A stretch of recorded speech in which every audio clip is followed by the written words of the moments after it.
Hey folks, welcome to Bear Mountain. Today we're working on a little project for beautification, if you want to call it that, or adding a spot of color on a patio. This is something that we found kind of in the back. You know, everybody's got a boneyard someplace, right? And it's called a strawberry pot. Or strawberry jar. Or strawberry jar. And basically what it is just a big terracotta pot that has different levels in it where you can make plantings of maybe some shallow rooted things, like strawberries. Or flowers. In this case, what we're going to do today is we've got pansies. So we're going to put these guys into each of these guys. But the first thing we want to do is I just wanted to talk a bit about how cats can be totally annoying and irritating. Now, but what I wanted to talk about is just basically how we put this together. You may notice that there's a pipe in the center of this thing. And this was, when it was originally put together, the idea of the pipe is this is kind of a watering pipe. So lots of times when you have a pot like this, when you get down in watering, it gets difficult to get water down to the lower ends of the pot itself. Even though you water the top, the very, very bottom of it, you may get water that runs out at each level, and the very, very bottom can tend to get a little bit on the dry side. So the idea behind this pipe is not only do you water the top, but you also fill the pipe with water and it slowly leaches out into the soil medium. Now, this soil has been stuck in this pot for a long time. So what we're going to do is we're going to dump this all out and kind of rejuvenate it and then repack it. We'll see if we can get it all out. There is a drain hole in the bottom. It's not a very big one, actually. It's only like looks like about 3/8 of an inch. So this may take a little bit of extra effort, but what we're going to do is get all the mix out here, and then I got some compost that I'm going to mix with it, and then we're going to repack it in. So you can stand by and watch me grunt and do this, or we'll just fast forward to the point where we got the soil out.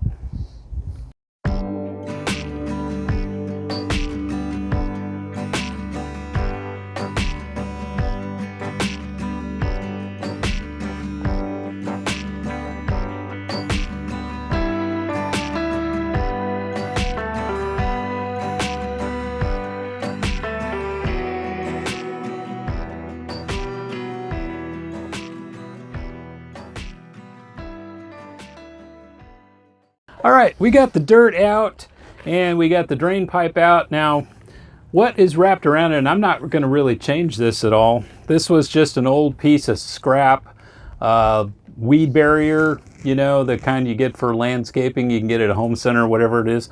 And this is just a scrap piece, and it was wrapped around the pipe, which has, it looks to me like they're probably somewhere around, oh, not 1/8, but maybe about 1/8 inch holes.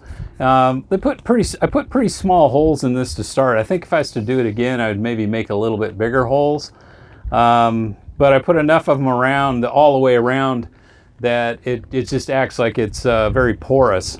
So the bottom is kind of plugged so the water doesn't run directly out of the drain hole. So when I put this in, I'm just going to put it like right over the drain hole into the inside, and then pack the dirt around it. But before that, the dirt I took out of this is now, I mean, that's why I'm calling it dirt. It's not really soil. It's just basically kind of a loose, sandy gravel, which is good for drainage. But now I'm going to mix in the organic material and some compost soil into it to give it some nutrients to help it get started. So I'm going to make it probably roughly about a 50-50 mix. So let me just set this guy aside. And what we'll do is we'll do the mixing right here.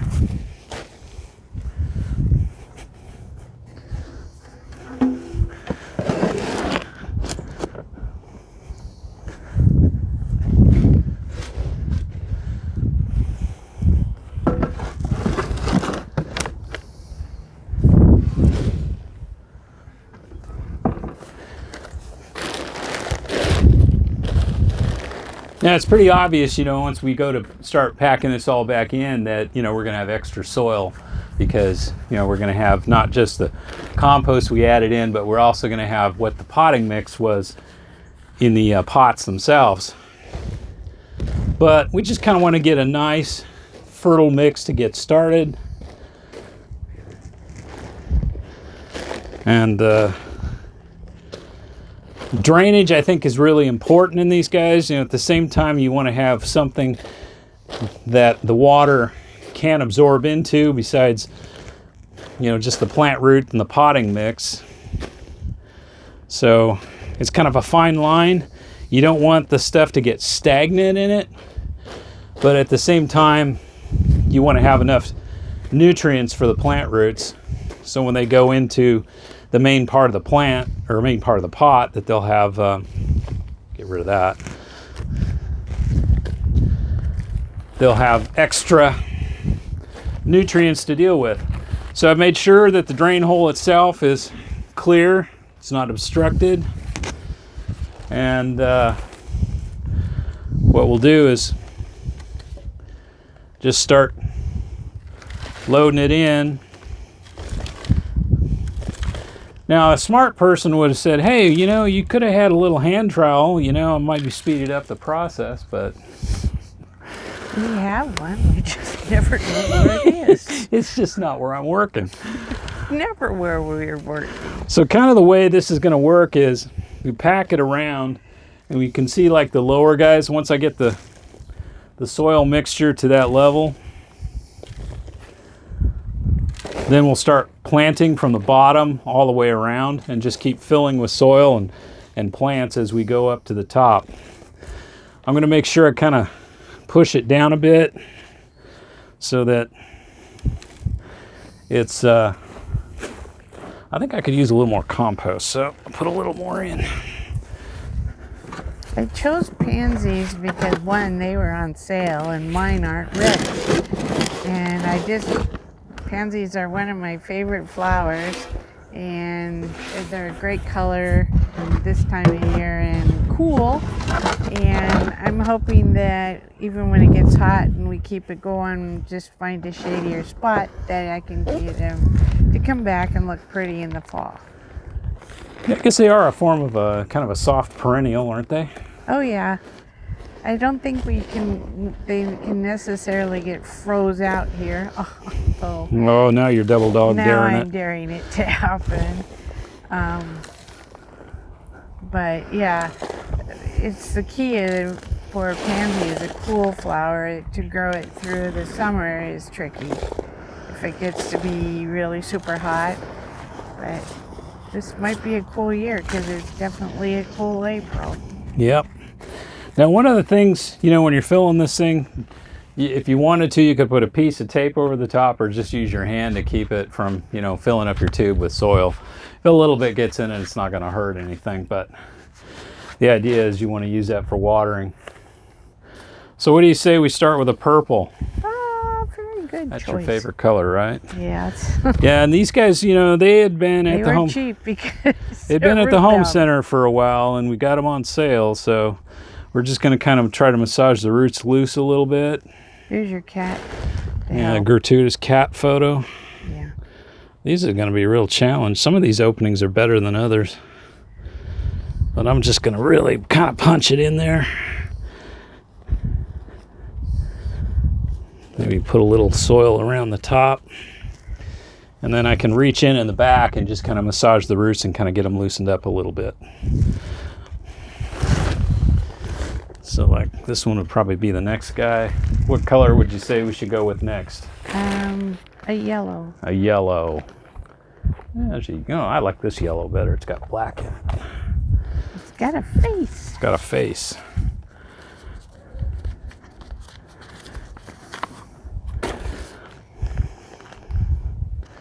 So we're gonna say. I hope we have enough candy for all the holes. Well. Plus the top. You know what? If we don't, we have some pansies that we started ourselves. We could put a few in. They'll grow into it. But then again, these are all wetted down real good too. We put some Our worm extract tea is kind of a compost soil soak type thing. And I think I got one more down here on the lower level. Yeesh. And then we can start working on the next one. So what do you think? A red or a white? Either one. All right, here's a red.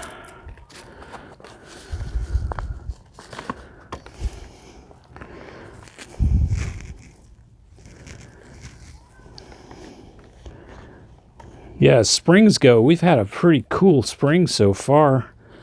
It seems like we've kind of been on the cool and wetter side. Yep. And our winter was definitely on the drier side, so. Hard to predict then what our summer will be. Yeah. Now, it seems like I'm really beating these guys up pretty good. And frankly, I almost kind of feel like I am a little bit. But I find working with my hands, I can get, I don't know, for some reason, better dexterity without gloves and with. I don't know why. I guess it's just habit. That's why I got hands that look like an alligator. Okay, this is the finished product. Now, you know, we're leaving it kind of rough in a sense that we didn't scrub off all the weathering and stuff that's on the pot.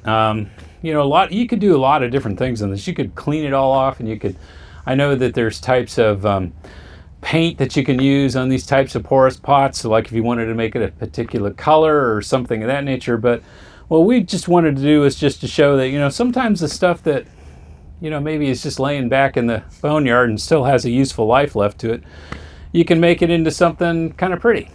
Yeah, the whole idea on this one is kind of a looking backwards. These were popular several years ago, and we just saw it and said, hey, let's just play around with that a little bit. I like it just natural, not antiqued or, you know, anything like that. I just like it natural, and I just want the colors of the pansies to just pop out. Little color on a little dreary day. And these guys, you know, they look a little worse for the wear because obviously, you know, we kind of manhandled them. But these are also something that sometimes when you go to your nursery or a home center or something, you can find out, you know, where they're trying to get something on clearance. And this is something that they were trying to move out on clearance. And the plants actually still look pretty good. A little root bound. They were a little root bound, but in general, we got it like it was half off of what it was going for. So instead of $2 a pot, we got them for $1 a piece. So we kind of, you know, made a nice arrangement that in a week or two, I mean, these guys are going to grow out and look pretty good. $12, can't beat that. No, and even if you're raising them your own, you can even cut the cost even more. Yeah, I was going to say, I can make it cheaper if I'd started a little sooner. Yeah. Still trying to figure out bedding plants when you're supposed to start them. Yeah, you know, almost I'm thinking, you know, with something at this size, this time of year, you probably almost got to start the pansy seed in fall. Yeah. You know, get them to grow up and then I mean, ours are doing good, but they're not. But they're far behind. So far behind. I'm going to take off some spent blossoms. That's the other thing is we're going to put this in a place that, you know, every day you can walk by and you can go, oh, a spent blossom, you know, and you can kind of keep it out. And that helps these plants also, too, to kind of keep blooming because these kinds of plants, you know, if they start setting seed, they're going to stop and slow down on their blooming. So the next thing to do is we're just going to water this in real good and give it a shot of fertilizer, you know, in a day or two once things have kind of settled down a little bit. So when I water this, fertilizer are you going to use? I'm going to use the Jadam liquid grass fertilizer at about a 1 to 200 because this is in a pot, so I kind of want to be a little bit lighter on it. And I think that'll do just fine. Initially, maybe today, what we'll do when I water these guys and soak them in, I'll just use some worm extract tea, just to kind of give them an extra boost to get started. And that should be it. Just keep them, you know, check the soil in the lower guys, you know, they're going to dry out pretty good because you're going to be watering from the top. If you overwater too fast, it starts running out of these guys before it ever gets down to the bottom. So that's the whole idea of this tube. And the plants at the top are going to easily grow around the tube and you'll never see the tube. So that's works perfect. Just water the center. Just water the center. Make sure you fill the tube up. It'll all leak out nice and slow. That's it. That's it. So, any other comments? Questions? We're using a strawberry jar. And we're not planting strawberries. No. Okay. Well, folks, as always, stay safe out there, and, you know, we'll catch you on the next video. Bye-bye. Bye-bye.